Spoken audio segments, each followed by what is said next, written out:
Fala galera, beleza? Augusto dos Anjos aqui. Sejam bem-vindos para a nossa aula. É, é, E aí, como eu tinha conversado com vocês na semana passada, hoje o nosso tema ele vai falar sobre o Brasil republicano, pegando esse processo de construção da República, né? Para a gente discutir aí essa transição do século XIX para o século XX. Né? A República ela se inicia com o declínio do Império. Né? Você tem um processo de declínio a partir da década de 70 ali, ligado à ascensão do movimento republicano, né? Ligado ao fim da Guerra do Paraguai, né? E a oposição do exército às práticas do Império. Né? Vitória, tudo bem? E ligado também a, a uma oposição entre o Estado e a Igreja por conta da estrutura do padroado, né? Mas tem um fator que é decisivo para a queda do Império ali, é a abolição da escravidão. Saudade imensa também de dar aula para vocês presencialmente. É o fim da escravidão, né? É, Porque a elite brasileira, né, escravista, e aí eu recomendo fortemente a leitura do PDF que eu deixei lá no Classroom, né, é um livro de fácil compreensão, né, que é eu acho essencial para a compreensão do Brasil contemporâneo, que é a Elite do Atraso, né, do Gessé Souza. Tinha falado dele na semana passada, né, expliquei mais ou menos os conceitos dele, e ele está lá no disponível o PDF dele no Classroom. Quando a escravidão é abolida, essa elite escravista ela se posiciona contra o império, né? E a partir daí você passa a ter então uma um apoio deles à proclamação da República, né? Não porque eles fossem republicanos, os chamados republicanos de 13 de maio, entendiam nada do que era a República, mas eles eram contra o Império e dão um golpe de Estado para garantir a manutenção do seu status quo, né, da sua condição de poder. É importante entender isso. A elite brasileira, né, que sempre foi composta por grandes proprietários, e só muda ao longo do tempo do que eles são proprietários, eles dão um golpe atrás de golpe para manter o seu status quo. Né? Então você tem, se você olha para a história do Brasil, o que é o golpe? Né? O que caracteriza um golpe de Estado? É quando o indivíduo que não tem direito ao poder vai lá e toma esse poder para si. Né? É, é, então você vai ter aí, se a gente pensa nessa estrutura, a independência é um golpe de Estado, né? E aí não se enganem, não é Dom Pedro que faz a independência do Brasil. Quem faz a independência do Brasil é essa elite, né? Que dá um golpe para manter a sua autonomia, que seria retirada por Portugal. Né? A própria abdicação do Dom Pedro é fruto de uma crise com essa elite. Né? Você tem o golpe da maioridade, que termina o período regencial, né? E inicia o segundo reinado, a proclamação da República, a Revolução de 30, é um golpe de Estado ali do Vargas. Posteriormente, você vai ter o Vargas dando um golpe ainda dentro do governo dele, que é o Comércio do Estado Novo. Ele é retirado, né, deposto do cargo. Cara, aí começa um período com sérias ameaças de golpe atrás do outro, né? Teria-se um golpe de Estado para tirar o Vargas do poder em 54, ele se mata, né? Esse suicídio ele prolonga ali a força do varguismo. Há uma conspiração para tentar impedir a posse de Juscelino e um golpe de Estado para garantir a posse de Juscelino. Em 64, em 61, né, a crise que depõe o João Goulart, e aí depõe o Jânio Quadros, perdão, e há uma tentativa de golpe para impedir a posse de João Goulart, né, aí manobra-se politicamente para garantir a posse. Em 64 ele é deposto pelos militares. Em 67 os militares dão um golpe neles mesmos, né? Sai a ala moderada e entra a linha dura.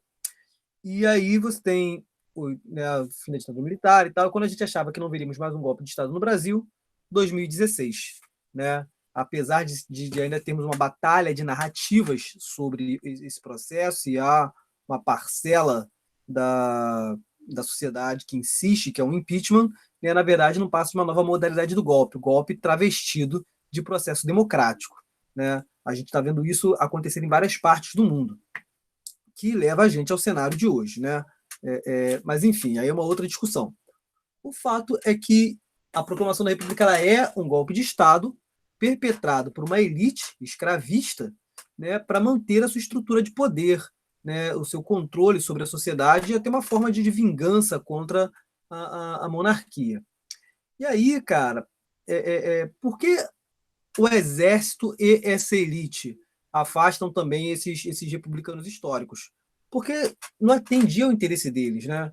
É, não há participação popular, né? O povo, em sua grande maioria, é iletrado nesse momento, não vai participar do processo de proclamação da República, né? Muito pelo contrário, você tem a fala de testemunhas oculares que falam que o povo assistia aquele processo bestializado, né? Se você quiser aprofundar mais esse tema, eu recomendo muito a leitura dos artigos e dos livros do historiador José Murilo de Carvalho. José Murilo de Carvalho, professor da UFRJ, é uma das maiores autoridades, né, no processo de construção da República no Brasil. Ele tem várias obras, dentre elas, né, fundamentais para o entendimento disso, justamente Bestializados, o Rio de Janeiro e a República que não foi, que ele fala de como se dá esse processo, né, de proclamação da República e dos primeiros anos republicanos aqui no Rio de Janeiro, e um outro livro menor também, mas muito interessante, chamado A Formação das Almas, que fala justamente de como se cria uma identidade republicana num povo iletrado que vinha de uma tradição monárquica, né? Assim, o Brasil, ele passa por uma reinvenção de identidades, né, uma atrás da outra. Nós éramos uma colônia, deixamos de ser colônia para sermos um império, né, um país imperial, uma monarquia, e aí construímos a nossa identidade nacional em torno disso, né? Quando se funda o conceito de estudo de história do Brasil, isso é no Segundo Reinado, e o HGB monta uma história a ser estudada, uma tradição inventada, né, como diriam os intelectuais, era um passado monárquico. E aí, posteriormente, você vai ter a proclamação da República. E agora, esse passado monárquico ele precisa morrer para dar lugar a um passado republicano. Como fazê-lo, né? Então você precisa convencer as pessoas agora de que a monarquia é ruim e a república que é, né, a solução para o Brasil. Isso passa, obviamente, por retrabalhar o sentimento nacional, né, por retrabalhar os símbolos nacionais. Né? Então, por exemplo, a bandeira do Brasil ela é retrabalhada. Né? A base da nossa bandeira continua a mesma, né? Só que não era verde da mata e amarelo do ouro. Verde e amarelo eram as cores da família real. Era o retângulo verde, sobre o retângulo verde o losango amarelo, e no meio o brasão do Império. Como uma das grandes inspirações dessa galera que proclama a República é a proclamação da República dos Estados Unidos da América, inclusive o primeiro nome do Brasil republicano foi República dos Estados Unidos do Brasil, né, eles tentaram fazer uma bandeira similar, né, com as listras verde e amarela e tal, e não pegou. Essa é a bandeira hoje, ficou para o estado do Alagoas. E aí eles trazem de volta, né, o retângulo verde, o losango amarelo, e agora no meio o globo estrelado com as unidades da federação e a faixa de lema positivista, ordem e progresso, que rende inúmeras piadas na quinta série. O positivismo é uma grande influência dentro dos militares, né? Dos cafeicultores nem tanto, dos republicanos históricos até vai ser, mas dentro dos militares ele é uma influência muito grande até hoje, porque ele tem uma ideia, né? O cerne do positivismo é muito caro às Forças Armadas, né? A ordem por base, né? O amor por base, a ordem por meio e o progresso por fim. A ideia de que o progresso só é possível se haver ordem, né? Então a ordem é necessária para que se alcance o progresso. E, e aí você tem retrabalhada e ressimbolizada, ressignificada a bandeira nacional. Há uma tentativa de mudança do hino, né? Mas o hino nacional tinha um apego muito grande à população, então eles constroem novos hinos, já o hino da bandeira, ao hino da República, né? Os brasões serão mudados, mas você precisa mudar agora também o apego aos heróis cívicos, né? Você muda ali. Então, os símbolos monárquicos precisam morrer. Mas não havia nenhum símbolo republicano. O grande pai da República Brasileira é o Benjamin Constant, que é um cara pouco lembrado nisso. Né? Mas então você vai ter a recuperação da memória da imagem de Tiradentes, que durante o período do Império é tratado como um criminoso, mas agora vira um herói nacional. Né? E aí o cara que morreu pela República Brasileira, sendo que na época ele morreu, ele não morre por república nenhuma, né? Assim. Mas essa é a ideia básica dessa ressignificação da, dos símbolos nacionais, né? Para que para que o povo pudesse assimilar a República como uma coisa desejada, inclusive, né? Nos primeiros anos da República, e aí vocês devem estar percebendo que eu não estou usando o termo República Velha aqui, esse é um termo que está caindo em desuso, né? A gente vai usar a ideia da Primeira República, e ela é dividida em duas fases. A República da Espada, governada pelos militares, e a República Oligárquica, governada pelos cafeicultores. Por que os militares assumem primeiro, né, esse processo de construção da República? Porque você precisava de um governo que fosse de caráter nacional, né? Os cafeicultores, bem ou mal, eles são de São Paulo, em sua grande maioria, poucos do Rio de Janeiro, ali, mas é uma elite muito ligada ao Sudeste, São Paulo e Minas Gerais, né? Você vai ter. E como é que você faz para que o camarada, sabe, no interior do Brasil, no Nordeste, no Sul, lá no Norte, aceitasse de bom grado um governo Sudeste? Assim, a gente tem que pensar que o Brasil é muito regionalizado, né? Não esquece o Brasil de hoje, né? O Brasil de hoje ele é regionalizado, assim, tipo, todo o processo eleitoral você vê graçar na internet um preconceito muito grande contra os nordestinos, né? Assim, 2014 mostrou um pouco isso, né? Se vocês procurarem as notícias sobre o pleito de 2014, Dilma versus Aécio, vocês vão ver isso. E o pleito de 2018 foi bizarro, né, cara? Assim, o atual pretenso mandatário da nação, ele tem uma votação completamente inexpressiva na região Nordeste, e aí a galera do Sudeste, assim, tipo, destilou ódio racial, preconceito e afins em relação a isso, né? Mas imagina isso então na passagem do século XIX para o século XX. Por isso o exército assume primeiro esse governo.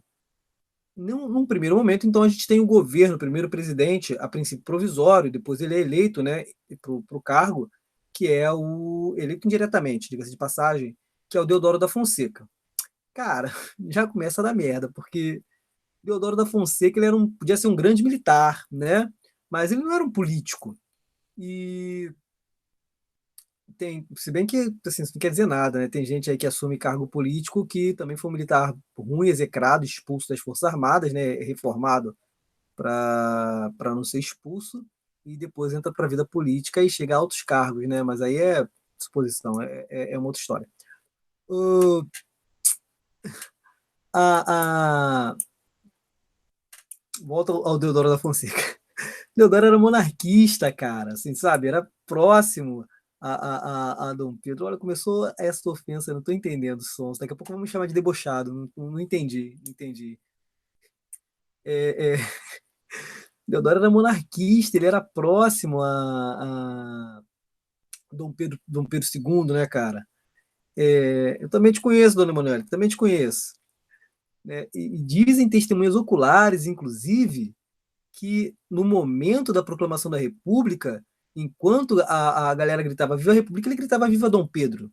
But, né, mas contudo, entretanto, todavia, é designado a ele o governo provisório do Brasil e ele assume. Né, enquanto militar, é obrigado ali a assumir o cargo. Né? Cara, já começa da merda, porque você não se tem preparo para aquilo. Né? Assim, não existia um preparo de Deodoro da Fonseca para ser presidente. Deodoro tem um estilo muito autoritário, né? Assim, tipo, militar de alta patente que não está acostumado a ser contrariado, né? Tivesse repórter perguntando alguma coisa para ele, era provável que ele mandasse calar a boca, vai perguntar para tua mãe, né? Como a gente consegue imaginar que um mandatário da nação pudesse fazer isso, né? Talvez fosse o caso de Deodoro da Fonseca. Aí, cara, o que você tem de característico do governo de Deodoro? Eu vou falar a princípio das questões políticas, tá? Da República Velha, a gente vai dividir essa aula na questão política, tanto da parte da República da Espada, quanto da parte da República Oligárquica. Depois eu vou falar da parte econômica, né? E que aí volta a República da Espada e passa por todas as questões econômicas desse período, para depois falar das revoltas e dos movimentos sociais durante a República Velha, até chegar ao fim dela e o começo da Era Vargas. Né? Em termos políticos, o que caracteriza o governo de Deodoro? Primeiro, obviamente, a Constituição. Né?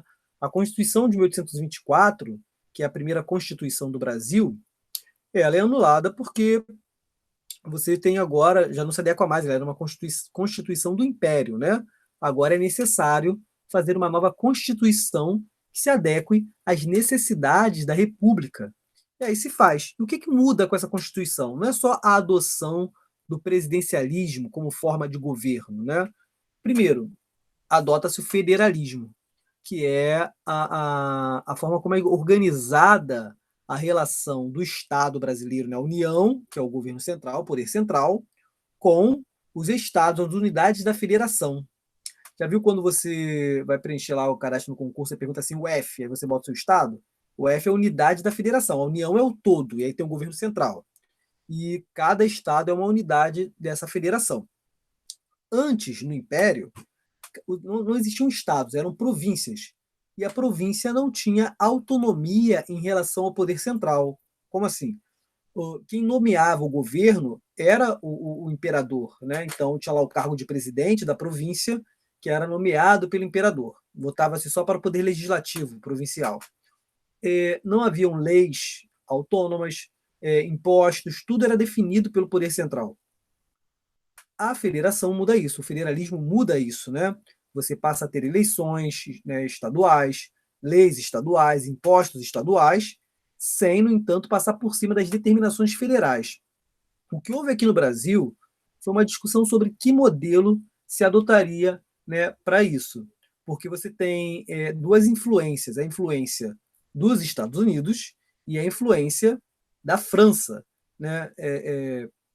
Lá nos Estados Unidos, há uma autonomia muito grande, que é inspirado pelo próprio processo de formação dos Estados Unidos, né, das 13 colônias e tal. E aí cada estado ele altera a Constituição de acordo com a sua necessidade. É uma zona.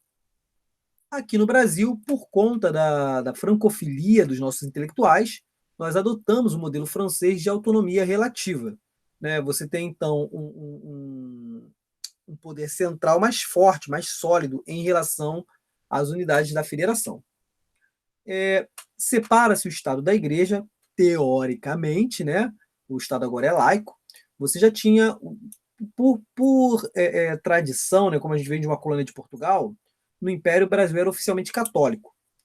Mas você já tinha uma liberdade religiosa, liberdade de culto para as religiões protestantes. A princípio, né, com restrições, né, lá dos templos religiosos e tal, e a República ela acaba com isso. Né? Teoricamente, né, separa o Estado da Igreja, mas uma coisa é você colocar isso no papel e outra coisa é isso virar uma prática de fato. Demora muito tempo até que você separe de fato, né? E o conceito de liberdade religiosa no Brasil ainda vai demorar um tempo para a gente chegar lá, né? Haja visto que se você não professar as religiões majoritárias, você vai, obviamente, no Brasil, né, sofrer preconceito por causa disso. Você ainda tem dentro da Constituição, né, a extinção do voto censitário. Você agora o voto é estendido para homens maiores de 21 anos, alfabetizados. Né? Preste atenção no detalhe.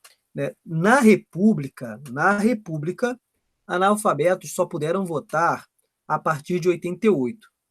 Mas, ao longo da história do Brasil como um todo, no Império, os analfabetos também votavam. Tá? Não havia restrição quanto à alfabetização. No Império, a restrição era por faixa de renda.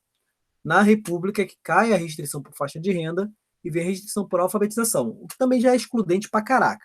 Né? Quando você pensa que o Brasil era um país sem educação pública, um país iletrado de uma forma geral.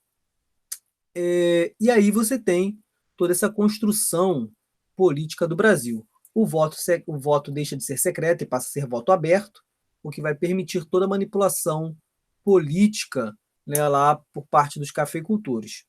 Dúvidas aqui sobre a questão da Constituição, gente, nesse momento? Fala comigo.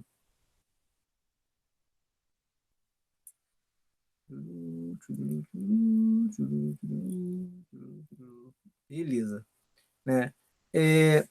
Aí, cara, aqui no Brasil, o voto feminino ele é sancionado em 32, né? Entra na Constituição em 34, mas demora um tempo até, porque você depois não tem eleição, né? Assim, porque ele entra na Constituição em 34, mas em 37 o Vargas dá um golpe de Estado. Mas ele é sancionado em 32. Outra questão política que acontece dentro do governo do Deodoro é a grande naturalização, em 1891 também, que é quando os imigrantes que já haviam chegado no Brasil até então são compulsoriamente nacionalizados cidadãos brasileiros. Isso tem muito a ver com uma espécie de controle do Estado, né? Chegou um momento onde você não tinha mais controle de quem estava, de quem tinha entrado no Brasil. Com o fim do vínculo entre o Estado e a Igreja, foi necessário criar mecanismos públicos, né, para saber quem são os cidadãos, porque enquanto o Brasil ele era um Estado oficialmente católico, havia o padroado lá no Império, quem registrava nascimento e óbito era a Igreja Católica. Você existia, né, oficialmente a partir do seu batismo na Igreja e não existia oficialmente a partir do seu enterro. Agora era necessário, então, ter um registro civil, né? É aí que passa a ter certidão de nascimento, certidão de óbito no Brasil. Eu não sei se vocês sabem, cara, mas é muito recente essa coisa da obrigatoriedade da certidão de nascimento, assim, mesmo, a criança nasceu, tu tem que ir lá registrar e tal, porque as pessoas não registravam, né? Assim, tipo, você pega a década de 70 e 80, muita gente nascia e não, nem era registrada ainda. Mas aí criou-se essa necessidade. Aí todos os cidadãos estrangeiros são naturalizados, né? Se ele não quisesse ser naturalizado, ele deveria então procurar os órgãos do governo para declarar que queria manter sua nacionalidade estrangeira. Contudo, Deodoro ele era um político fraco, mas extremamente autoritário, né? E enfrentava uma forte oposição de alguns setores que queriam trazer a monarquia de volta. Por isso, em 1891, rolou a Revolta da Armada, que é um movimento da Marinha, né? Alguns oficiais da Marinha pegam em armas, né? Ocupam militarmente a Baía de Guanabara com os seus navios e ameaçaram bombardear a cidade do Rio de Janeiro caso Deodoro não renunciasse. Para evitar um confronto, Deodoro da Fonseca acaba renunciando. E aí você tem uma crise política muito grande, né? Porque o vice-presidente era Floriano Peixoto, outro marechal, muito mais autoritário que Deodoro, né? A Constituição determinava que houvesse uma nova eleição, mas Deodoro diz que não, vai convocar nova eleição e que cumpriria o mandato até o final.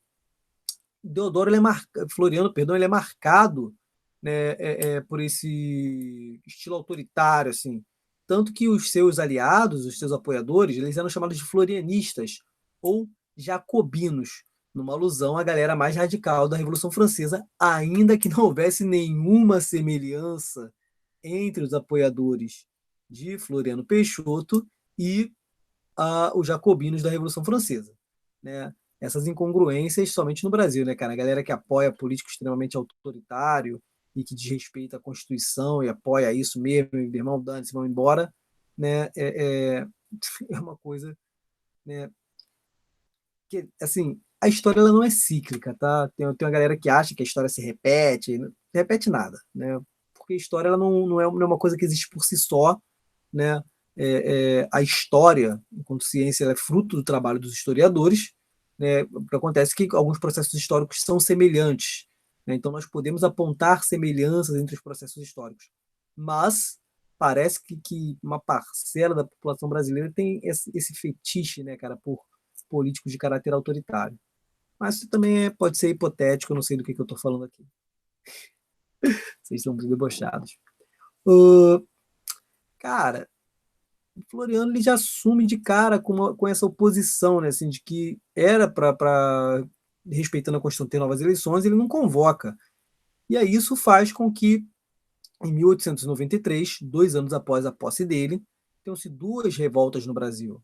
A revolta da Armada, uma segunda revolta da Armada aqui no Rio de Janeiro, aonde novamente a Marinha, ocupa militarmente a Baía de Guanabara, ameaçando bombardear a cidade caso Floriano, perdão, não renunciasse. Por outro lado, você vai ter então também, né, a revolta federalista, aonde é, lá no sul políticos vão em busca de maior autonomia. Floriano enfrenta as duas revoltas e vence as duas revoltas em 1893, né? Que é também quando termina o mandato dele. Seus aliados até queriam que ele desse um golpe de Estado e tal, mas ele se recusa a dar o golpe de Estado, né, e permanecer no poder e entrega o cargo quando acaba o mandato dele. Só a nível de referência, né, eu recomendo fortemente que vocês leiam um livro chamado Triste Fim de Policarpo Quaresma, que é sensacional. Cara, é fantástico. Ele se passa durante o governo de Floriano Peixoto, né? Floriano Peixoto chega a ser citado e aparecer no livro. É daquele que, para mim, é o maior autor da literatura nacional. Quer dizer, o meu preferido, né? Não é que ele seja o maior.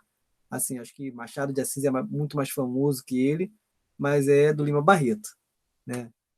Triste Fim de Policarpo Quaresma é sensacional, cara, sensacional. Lima Barreto é sensacional. O que vocês puderem ler de Lima Barreto, assim, é um retrato da República Velha, né? Ele é um cronista de sua época. Eu tenho uma identificação muito pessoal com o Lima Barreto, ele tem um estilo de escrita muito sarcástico, irônico, né? Mordaz, assim, né? Ele faz uma crítica contundente, sarcástica, né? Por exemplo, tem um livro dele, que é As Aventuras do Dr. Bogoloff, que é um livro muito desconhecido dele, né? Ele foi publicado como uma série de contos nos jornais da época e depois, postumamente, foi reunido como um livro. Que aí a história, que é uma crítica ao bacharelismo da República Velha, né? A história de um cara que foge da Revolução Russa e vem para o Brasil. Aqui no Brasil ele alcança vários cargos porque as pessoas pensavam que ele era alguém só porque vinha de fora e ele fingia ter diplomas e tinha as ideias malucas e tal. Assim, é sensacional. Mas, enfim, tem o livro, né, O Triste Fim de Policarpo Quaresma, fizeram uma adaptação cinematográfica uns anos atrás, Policarpo Quaresma, Herói do Brasil. Né, o livro é muito melhor, obviamente. Se puderem, leiam. Enfim, aí, com o fim do governo de Floriano Peixoto, a gente tem o começo do governo do Prudente de Moraes, né, cara? E aí já termina a República Oligárquica da Espada e começa a República Oligárquica. Na República Oligárquica, né, a gente não tem necessidade de falar presidente a presidente. Né? O que a gente pode fazer é uma análise mais ampla das características políticas da época, porque assim perpassa o governo de todos, né? Assim, por exemplo, por que a gente chama de república oligárquica? A República da Espada é óbvio, os militares. Agora, a República Oligárquica, para entender isso, você tem que entender o conceito de oligarquia. Oligarquia é quando um pequeno grupo, um pequeno setor da sociedade, ele estabelece um controle sobre aquela sociedade e esse controle é baseado única e exclusivamente na manutenção da estrutura de poder desse grupo. Não o bem comum, não o desenvolvimento da sociedade, mas a manutenção da estrutura que dá poder a esse grupo, né? O status quo, essa condição de poder. Então, os cafeicultores eles assumem o poder nesse momento para se manter nele, né? E aí, como diria o Michel Foucault, esse poder ele é intrínseco à sociedade e encontra formas de se perpetuar, né? Os cafeicultores eles detinham um poder econômico muito grande, passam a deter o poder político e usam um para ampliar o outro, né? Aí, o poder desses cafeicultores ele era assentado numa prática chamada de coronelismo, que é típica da República Velha. É impossível você falar de República Velha sem falar de coronelismo, não tem como. O coronelismo ele tem suas origens lá no Império, na criação da Guarda Nacional durante o período regencial, né, que é uma ideia assim brilhante, né, brilhante do Diogo Feijó. Sem um efetivo de segurança para dar conta do território todo, você pega, né, dá a uns proprietários de terra, e na época de escravos, o título de coronel da Guarda Nacional e dá a eles a prerrogativa de ter milícias armadas para a manutenção da lei e da ordem. Tudo para dar certo, né? Só que não. É, é, é, Essa galera, a manutenção da lei e da ordem vira, na verdade, a manutenção da vontade deles. Quando chega na República Velha, né, a Guarda Nacional está lá ainda, ela só seria extinta em 1922, né, mas agora qualquer grande proprietário de terra já é chamado de coronel e mantém milícia armada para fazer valer o seu interesse. O coronelismo, por sua vez, ele se assentava em duas práticas, o clientelismo e o voto de cabresto. Né? O clientelismo é a troca de favor por apoio político, que é uma coisa que ninguém nunca ouviu falar. É o truque da mente Jedi da parada, né? Assim, ninguém imagina alguém trocar dinheiro por voto, né? Emprego por voto, né? O cara que se candidata e ele dá emprego a uma galera ali para aquela galera o apoie politicamente, né? Isso não existe. Na história do Brasil muito recente, o pessoal trocava voto por dentadura, arroz, feijão, cimento, né? Eu tô falando isso tem 30 anos, ou um pouco menos, né? Sei lá, 25 a 30 anos ali. Década de 90, perdão, isso era muito comum ainda no interior do Brasil. Cara, se você viajar hoje em diversas regiões do Brasil, você vê isso em menor e maior medida. Né? Você imagina, por exemplo, pegar aqui a situação hipotética, fictícia, né? Um local onde a elite política, o poder político esteja concentrado em uma mesma família e seus aliados, que se perpetuam no poder durante muito tempo, por troca de vantagens, de favores, fraudes eleitorais, compra de votos, né? É uma política de pão e circo ali, né? Faz show, faz isso, faz aquilo, né? O governo é uma merda, mas a população olha aquilo e fala, pô, que bom que tem fulano, né? Assim, não sei se vocês conseguem imaginar um lugar assim, né? Eu, particularmente, aqui, né, isolado nesse bunker de quarentena, né, aqui nessa região nobre da Baixada Fluminense, que é The United Kingdom of Mesquita, né? Principalmente na região serrana de Mesquita, eu não consigo imaginar lugar nenhum assim. Já a outra prática, né, que domina ali, que sustenta o coronelismo, é o voto de cabresto, que é o controle do voto da população através do uso da força, né? Assim, essa população ela é controlada, como o voto era aberto, no título você tinha que declarar em que estava votando, era fácil manipular, porque o capanga do coronel, o jagunço, ele estava lá, né, armado, para garantir que você estava votando no candidato dele. Os relatos, cara, se vocês procurarem, sobram na internet os relatos das eleições na época da República Velha, são estarrecedores, assim, porque era Velho Oeste mesmo, sabe? Tiroteio, né? Nas vésperas da eleição, os jagunços, né, de coronéis adversários se enfrentando, porque nem sempre os coronéis se candidatavam, às vezes eles botavam para candidatura um sobrinho, um filho, um protegido, né, um laranja ali. Né? Não necessariamente essa galera tinha loja de chocolate em shopping na Barra da Tijuca, né? Não necessariamente tinha alguém ali que organizava, né, redistribuição de salário, mas tinha ali um laranja que vinha candidato. Né? E aí, cara, tinha lá os jagunços se enfrentando. No dia da eleição, os caras nas ruas para impedir que as pessoas votassem no candidato adversário. E quando ganhava, né, tentavam matar o candidato vencedor para impedir que ele tomasse posse. Assim, era uma coisa pavorosa, né? Tem vários relatos disso. Isso é o coronelismo, né? E aí, como eu falei, assentado sobre clientelismo e voto de cabresto. Dúvidas? Fala aí comigo. Vocês estão muito silenciosas. Fala aí.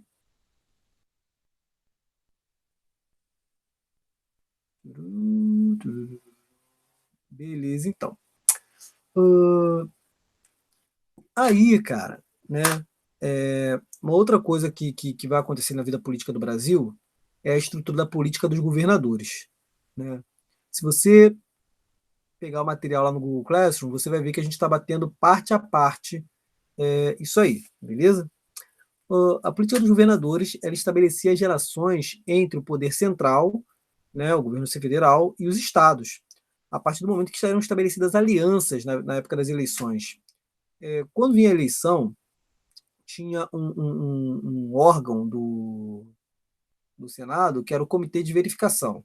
É tipo, não sei se vocês acompanham as sessões de Senado e Câmara dos Deputados, tem lá a Comissão de Educação e Justiça, né, comissão. Então, tinha essa comissão de verificação, cuja função era fiscalizar o processo eleitoral, para ver se havia indício de fraude ou não. Só que todo mundo roubava, né? Todo mundo, quem ganhava e quem perdia. Né? O que determinava, então, que alguém assumisse a candidatura? Ter alianças com o governo federal. Então, quem forjava alianças com o poder central acabava ganhando.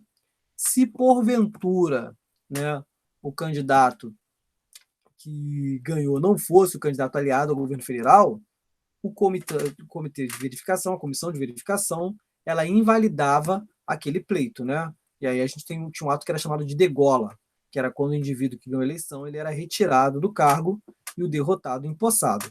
Dessa forma, garantia-se a permanência somente dos aliados na estrutura de poder, inclusive a nível, né, de Senado, Câmara dos Deputados, governadores, assim, toda uma estrutura, uma máquina funcionando a favor dessa elite. Elite essa, particularmente do Sudeste, né? Notadamente São Paulo e Minas Gerais, principalmente São Paulo. É por isso que a gente fala da política do café com leite. Notem bem que, para não errar o conceito, não é que eles se alternassem somente no poder. A cada eleição era prerrogativa de uma elite, de uma oligarquia, indicar o candidato. Então, em um momento, numa eleição, era prerrogativa de São Paulo, na outra eleição era prerrogativa de Minas Gerais. E aí não é que não houvessem dissensões, houveram, né? Por exemplo, você tem um momento onde, numa dissensão entre Minas Gerais e São Paulo, quem vem candidato é Hermes da Fonseca, que era do Rio de Janeiro. E contra o Hermes da Fonseca concorreu o Rui Barbosa, né? Assim, que perde a eleição e o Hermes da Fonseca ganha. Né? Num outro momento, você tem o Epitácio Pessoa, da Paraíba, assumindo a presidência, só para completar um mandato, já que o presidente em exercício morreu, né, em virtude do surto de gripe espanhola. Então, havia momentos de dissensão, mas basicamente a política do café com leite era essa alternância, né, essa aproximação política entre as oligarquias de São Paulo e Minas Gerais. Né? Tranquilo, gente? Dúvidas aí? Fala comigo.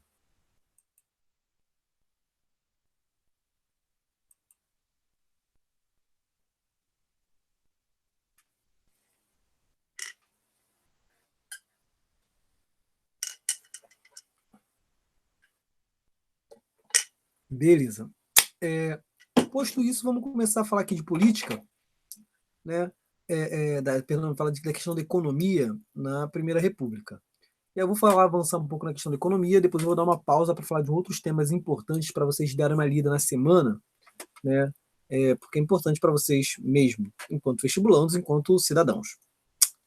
Sobre economia, é preciso pensar que esse golpe de Estado ele veio para atender aos interesses de uma elite cafeicultora, né, que havia acabado de perder oficialmente a mão de obra escrava e queriam manter a economia brasileira nos rumos, assumir o controle, né, das rédeas. Então, quando o Deodoro da Fonseca nomeou para o Ministério da Economia Rui Barbosa, foi outra medida desastrosa que ele toma ali. Rui Barbosa, cara, um grande jurista. Assim, hoje em dia, inclusive, há uma luta muito grande no meio intelectual para que o governo não extingua a Casa de Rui Barbosa, né, que é uma das principais fundações que mantém a memória desse jurista. Se algum de vocês for fazer direito, vai acabar conhecendo, porque é parte da história do direito no Brasil, né, o trabalho do Rui Barbosa. Foi um dos fundadores do Tribunal Internacional de Haia, como representante do Brasil, né, lá, um dos fundadores do conceito de direito internacional e tal. Mas não tinha formação em economia para ocupar essa pasta. E é nomeado para ela. Rui Barbosa tinha uma ideia sensacional, que tinha uma aplicabilidade desastrosa e teve um resultado pavoroso. Qual era a ideia? Industrializar o Brasil. Né? A política vai ficar conhecida como encilhamento. O principal objetivo é a industrialização. Para industrializar o Brasil, era necessário fazer com que o Brasil crescesse economicamente, né, para criar um mercado consumidor e que você tivesse maior circulação monetária. Como o Brasil vinha de séculos de escravidão e o escravo não recebe salário, você não tinha dinheiro circulando pelo Brasil. E aí, dessa forma, não se conseguia fazer um mercado consumidor. O que o Rui Barbosa me faz, filho? Permite que bancos privados emitam moeda, né? Pô, né, começa a produzir dinheiro a rodo, filho. Tudo que eu precisava. Uma nota de 100 é uma máquina de Xerox. Pô, ia ser milionário, vai pagar geral, que é o que Harvard, vai para Harvard. Que é PUC, vai para PUC, que é Hogwarts, vai para Hogwarts, né? Onde você quisesse estudar, eu bancava, filho, tranquilamente. Mas, enfim, a vida não é esse morango, né? Então, o que vai acontecer é que vai ter muito dinheiro no mercado, não vai ter lastro, esse dinheiro vai perder valor, o custo de vida continua aumentando, e aí nós teremos uma inflação sem controle. A outra medida que o Rui Barbosa toma no encilhamento é a concessão de crédito para a criação de indústrias, né? A ideia era essa: você tinha um projeto de abrir uma fábrica, uma indústria, você procurava o governo, apresentava o seu projeto e o governo financiava o seu projeto. Óbvio, é um desastre, porque muita gente procurou o governo, pegou o dinheiro e não abriu fábrica nenhuma. Uma outra parcela da galera procurou o governo, pegou o dinheiro, abriu uma empresa no papel e vendeu a empresa, né? Criando uma série de empresas fantasmas de gente que comprava aquilo, né? Ações das empresas e tal, e ia à falência. Professor, mas como é que as pessoas compravam empresas que eles nem sabiam se existia? Cara, você está falando de um momento onde a maior parcela da população brasileira é iletrada, onde você está tendo um grande fluxo de êxodo rural, né, as pessoas saindo do campo e migrando para as cidades, né? Então isso era muito comum, né? Muito comum mesmo esse tipo de golpe, assim, o golpe do vigário, o estelionato, era muito comum, assim, tipo, de uma forma bizarra, né? Comprar empresa nem é nada. Tinha gente que vendia, né, viaduto, vendia ferrovia, pão de açúcar. E as pessoas humildes que estavam chegando, né, ali na rodoviária acabavam comprando aquilo, assim, né, deslumbradas com a cidade grande, assim. Então você tem muito isso. Essa política do encilhamento ela é responsável pela primeira crise econômica do Brasil republicano. Tranquilo aqui o ensinamento, gente? Dúvidas? Fala comigo. Eu vou passo a passo aqui, devagar, com calma, para que vocês possam compreender tudo. Tem pressa não. Fala comigo, Vitória. Tá tranquilo?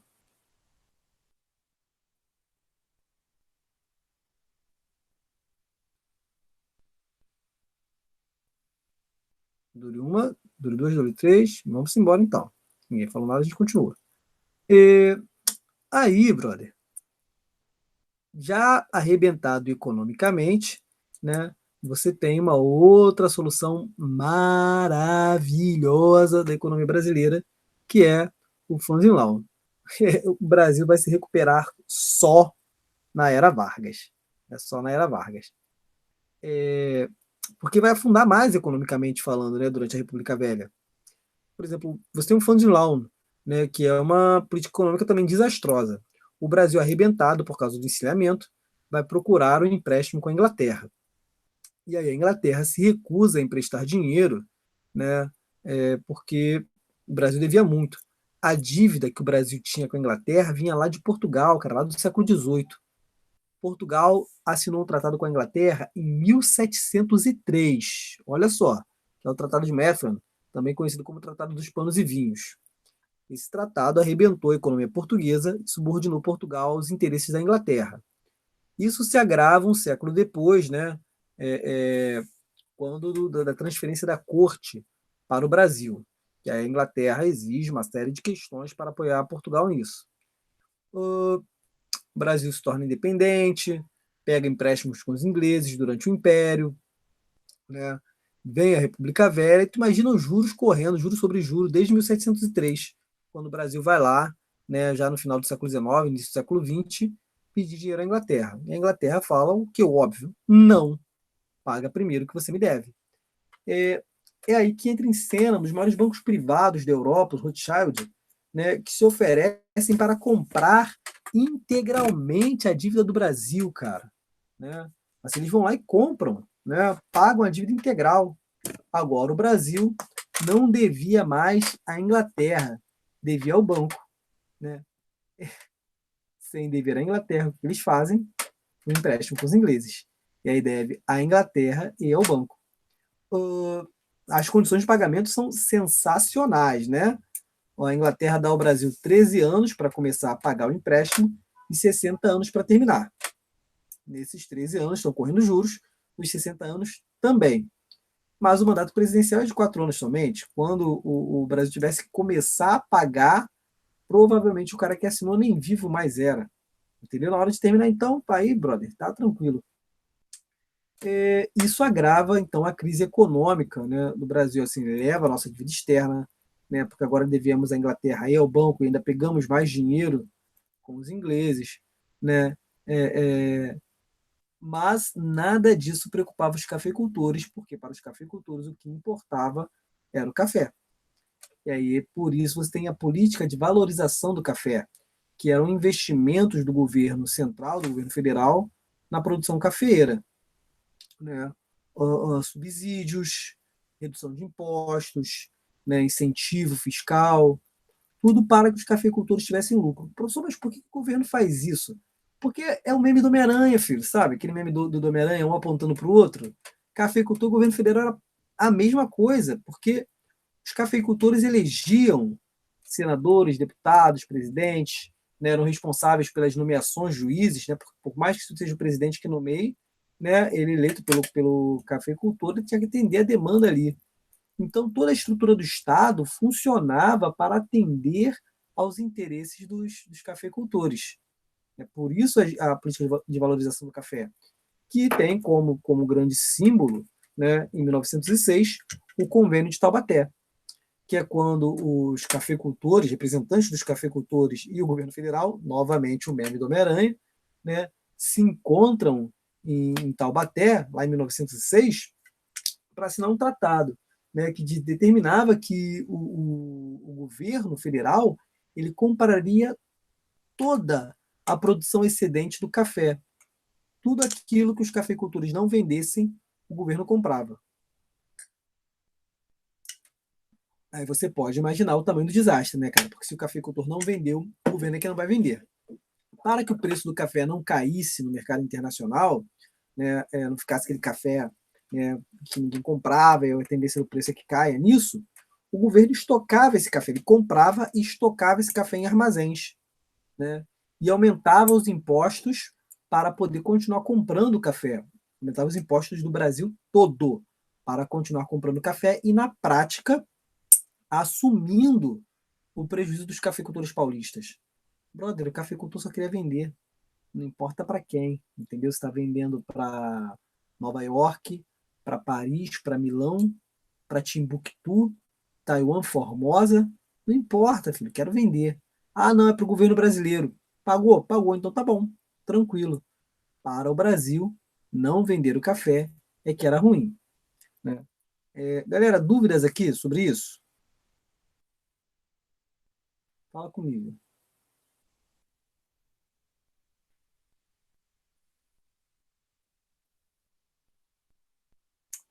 Tranquilo. Na semana que vem, a gente vai voltar, né? Eu vou voltar a falar de República Velha, vou fechar essa parte de economia com vocês, falando aí de industrialização, né, surto industrial, né? E a gente entra na parte das revoltas, beleza? E movimentos sociais. Nesses poucos minutos que nos restam aqui, deixa eu falar de outras coisas com vocês importantes. Vocês precisam estar lendo, precisam estar antenados com o que está acontecendo no Brasil e no mundo nesse momento. O Enem é uma grande incógnita, né, cara? Mas a UERJ ela tem uma prova muito contemporânea, muito crítica do mundo contemporâneo.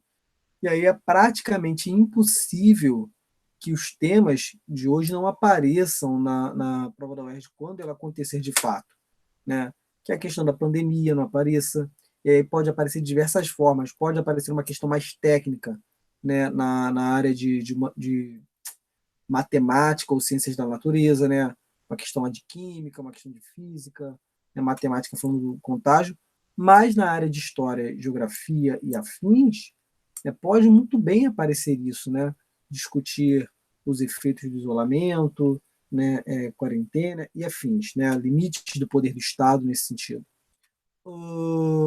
Leiam também sobre as ações do Estado, né, assim, todo o processo político que se passa hoje, né, o movimento negro nos Estados Unidos é importante de ser lido, pensar a realidade do Brasil também nesse cenário. Os Estados Unidos ele tem a ProUERJ, perdão, volta e meia ela pergunta sobre essa questão do movimento negro lá nos Estados Unidos, né, que na década de 60 você tinha lá Martin Luther King, Malcolm X, a menina que se recusa a sentar no banco de trás no ônibus, né, para dar lugar a um branco e tal, e toda a explosão da violência racial, da questão racial que surge ali naquele momento, derrubando as leis de Jim Crow, né? Quando você olha os Estados Unidos hoje, você vê que, apesar das leis terem caído, né, uma coisa é você mudar a lei, outra coisa é você mudar os indivíduos.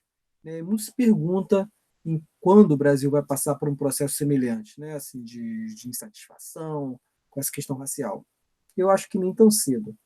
Mas está surgindo um embrião, né, no Brasil, cara, de um movimento que já não tolera mais determinadas questões.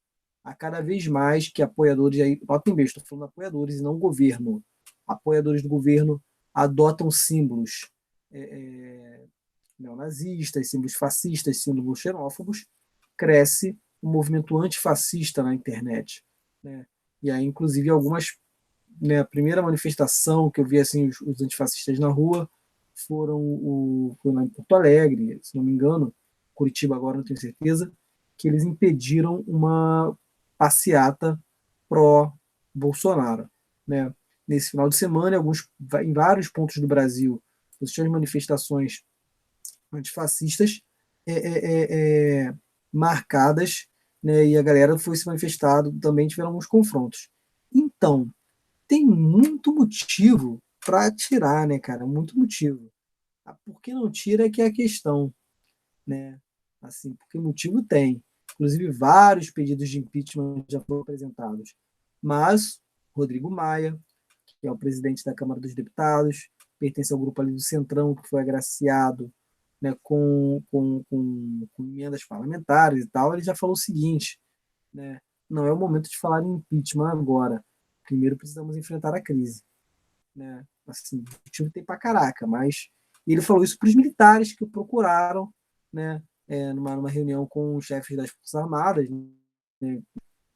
Coronéis, generais da reserva do Exército, ele pegou e falou isso, assim, né? Claramente intimidado pelo processo como um todo, né? Leiam sobre isso durante a semana, galera, por favor. Não, ó, vou repassar a questão da pandemia, né, em quarentena, as questões raciais nos Estados Unidos, né, a ascensão dos movimentos de extrema-direita no Brasil, né, que não esconde abertamente seus símbolos, suas ideias, e o surgimento de uma frente mais ampla, né, tanto política na internet, quanto a galera antifascista se posicionando nas ruas. Galera, alguma dúvida aqui? Tranquilo?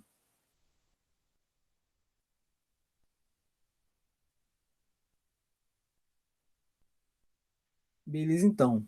Na semana que vem, a gente volta a se encontrar para fechar essa parte de República Velha. Ah, muito obrigado, Vitória. Maiara, muito obrigado também pela presença de vocês. Semana que vem, segunda-feira, nessa mesma hora, nesse mesmo Google Meet, né? Se o mundo não acabar, o que eu espero que não aconteça, a gente volta aqui, beleza? Ah, nem precisa agradecer, Natália, tranquilo, é um prazer imenso. A aula está gravada, tá? Se vocês tiverem a necessidade de assistir a aula novamente, é só acessar. Vou lembrar que o material já foi postado, o material de República Velha já foi postado no Google Classroom, tem tudo que a gente vai discutir ainda desse tema na semana que vem. E se vocês puderem, baixem lá, eu postei o livro também do Gessé Souza, né, o PDF do Elite do Atraso, da escravidão a Bolsonaro. É uma edição revista, né, no qual ele estende o livro até a eleição do governo Bolsonaro e procura as entrevistas dele, no qual ele faz uma análise sobre o Brasil contemporâneo. Jessé Souza é um pensador fenomenal. Tranquilo, galera? Forte abraço. Semana que vem a gente está aqui de volta.